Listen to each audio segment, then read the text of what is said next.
ही थेट दृश्य आपण पाहतोय नागपूरमध्ये। नागपूरमधील एका रहिवाशी बाहेर जे आहे ते रेस्क्यू व्हॅन उभी आहे, त्या व्हॅनच्या माध्यमातून जे आहे ते आता या बिबट्याला जे आहे ते एकूणच नेलं जाणार आहे। जवळपास 2 तासाहून अधिक वेळ जे आहे ते रेस्क्यू ऑपरेशन या ठिकाणी या भांडेवाडी परिसरातील या इमारतीमध्ये या ठिकाणी सुरू होतं आणि त्यानंतर आपण दृश्य जर पाहिलं या पद्धतीने जे आहे ते आता बिबट्याला रेस्क्यू करण्यामध्ये या ठिकाणी वन विभागाला यश आलेलं आहे। या पद्धतीने जे आहे ते हे बघू शकतो आपण दृश्यांमध्ये जे आहे ते बिबट्याला आता या पिंजऱ्यामध्ये कैद केलेलं आहे आणि वन विभागाचे अधिकारी कर्मचारी आता या ठिकाणाहून जे आहे ते या इमारतीच्या दुसऱ्या माळ्यावर जे आहे ते हा बिबट्या सकाळपासून जे आहे ते या ठिकाणी होता आणि अगदी जवळपास 2 तासापेक्षा जास्त वेळ हा रेस्क्यू ऑपरेशन चालल्यानंतर या ठिकाणी अखेर या बिबट्याला जेरबंद करण्यामध्ये जे आहे ते या ठिकाणी प्रशासनाला यश आलेलं आहे। या ठिकाणी पावसाच्या दृश्यांमध्ये पिंजऱ्यामध्ये जे आहे ते या बिबट्याला आता आणलं जात आहे आणि बाजूला जे आहे ते ही व्हॅन उभी आहे। या व्हॅनमध्ये आता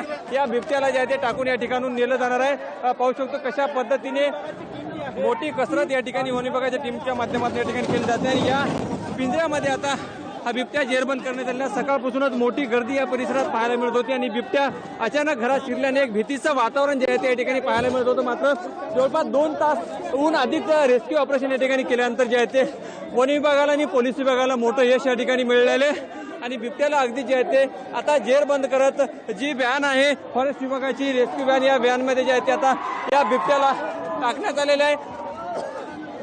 परिसरात सकाळपासूनच मोठ्या प्रमाणात जे आहे ते नागरिकांची गर्दी आणि भीतीचं वातावरण पाहायला मिळत होतं। हीच ती इमारत आहे ज्या इमारतीच्या अगदी या दुसऱ्या माळ्यावरती हा बिबट्या लपून बसला होता। जी काही सुरुवातीला माहिती मिळाली त्या माहितीनुसार जे आहे ते हा बिबट्या थोडाफार जखमी होता, त्यामुळे कुठेतरी दडी मारून घरामध्ये शांत बसला होता। मात्र त्यामुळे त्या बिबट्याने कुठे हल्ला वगैरे चढवण्याचा प्रयत्न केला नाही अशी माहिती जी आहे ते एकूणच समोर येते आहे आणि आता सध्याला पाहायला तर 2 ते 2.5 तासाच्या या मेहनतीनंतर जे आहे ते प्रशासनाला या ठिकाणी यश आलेलं आहे आणि या पद्धतीने या बिबट्याला जे आहे ते आता पिंजऱ्यामध्ये कैद करून या वन विभागाच्या रेस्क्यू व्हॅनमध्ये जे आहे ते नेलं जात आहे। या दृश्यांमध्ये पाहता याच पिंजऱ्यामध्ये आता तो बिबट्या कैद करण्यात आल्याने एकूणच जर पाहाल तर मोठ्या पद्धतीने मेहनत जी आहे ते सकाळपासून या ठिकाणी वन अधिकाऱ्याला करावी लागली होती आणि त्यानंतर आता यश जे आहे ते मिळले। सर झालं रेस्क्यू ऑपरेशन झालेलं आहे। आमचे वरिष्ठ अधिकारी आमची 30 ते 40 50 लोकांची टीम होती। एकूणच पाहू शकतो की जवळपास 30 ते 50 लोकांची टीम या रेस्क्यू ऑपरेशन मध्ये होती अशी माहिती जी आहे ते रेस्क्यू टीमकडून या ठिकाणी देण्यात आल्याने एकूणच मोठं यश जे आहे ते प्रशासनाला या ठिकाणी मिळालं असंच म्हणावं लागेल। आता नागरिकांमध्ये जे आहे ते या ठिकाणी अगदीच आनंदाचं वातावरण पाहायला मिळते, कारण की सकाळीच या परिसरात बिबट्या आढळून आल्यामुळे कुठेतरी नागरिकांमध्ये एक भीतीचं वातावरण होतं आणि सकाळपासूनच जे आहे ते सर्च ऑपरेशन आणि रेस्क्यू ऑपरेशन वन विभाग आणि पोलीस विभाग यांच्या दोघांच्याही संयुक्तरित्या या ठिकाणी सुरू होतं। मात्र अखेर जे आहे ते या ठिकाणी यश आलेलं आहे आणि आता बिबट्याला आता ते वरिष्ठ अधिकारी ठरवतील त्याचे टीटीसी सेंटरला नेत आहे। बेशुद्ध अवस्थेत पकडण्यात आला? नाही चांगल्या बेशुद्ध करून पकडण्यात आलेला। जो आला इथून आपल्या जे डम्पिंग यार्ड आहे तिथून आलेला, तो डम्पिंग यार्ड आहे ना तिथून आलेला।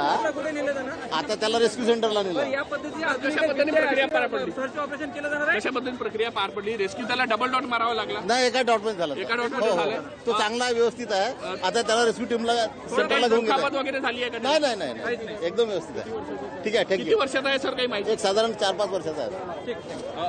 अगदीच पाहू शकतो की 4 ते 5 वर्षाचा बिबट्या असल्याचं या ठिकाणी जे आहे ते सांगण्यात येत आहे। त्यामुळे नक्कीच जे आहे ते आता एक डॉट मारून त्याला या ठिकाणी जेरबंद करण्यात आलेलं आहे आणि अगदीच आता प्रशासनाच्या वतीने जे आहे ते या ठिकाणी जेरबंद केल्यामुळे नागरिकांमध्ये कुठं ना कुठेतरी आता सुटकेचा श्वास एकूणच पाहायला मिळतोय। या पद्धतीने गर्दी या भांडेवाडी परिसरात जमलेली हा मुख्य रस्ता आहे।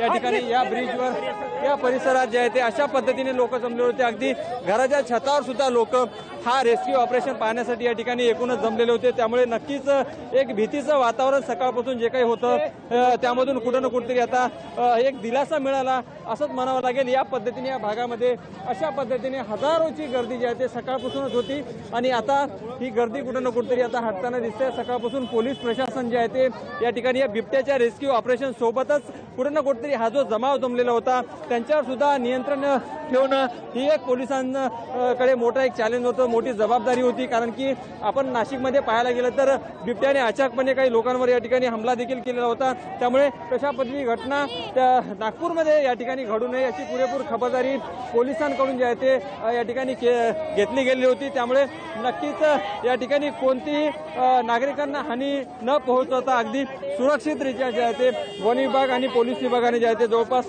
2 तासाच्या रेस्क्यू ऑपरेशन नंतर जे आहे ते या बिबट्याला एकूणच या ठिकाणी रेस्क्यू करत जेरबंद केलेलं आहे. आणि नक्कीच जे आहे ते पोलीस विभाग असेल आणि वन विभाग असेल यांना हे मोठं यश मिळालं असंच म्हणावं लागेल. लोकशाही मराठीकरता ज्ञानेश्वर पवार, नागपूर. तर नागपूरमधून या बिबट्याला अखेर जेरबंद करण्यात वनविभागाला यश मिळालेलं आहे. खरं तर गेली 2 तास शर्थीचे प्रयत्न वनविभागाच्या वतीनं सुरू होते. हा बिबट्या खरं तर जखमी अवस्थेतच या नागरी वस्तीत शिरला होता. भांडेवाडीतील एका इमारतीत हा बिबट्या लपून बसलेला होता आणि त्याच वेळी परिसरात एकंदरीतच भीतीचं वातावरण पसरलं होतं आणि वनविभागानं शर्थीचे प्रयत्न करत या बिबट्याला अखेर बेशुद्ध करून जेरबंद केलेलं आहे. आणि वनविभाग आता रेस्क्यू सेंटरसाठी बिबट्याला घेऊन रवाना झालेले आहेत. लोकशाही मराठी ऐका, पहा, जागरूक रहा.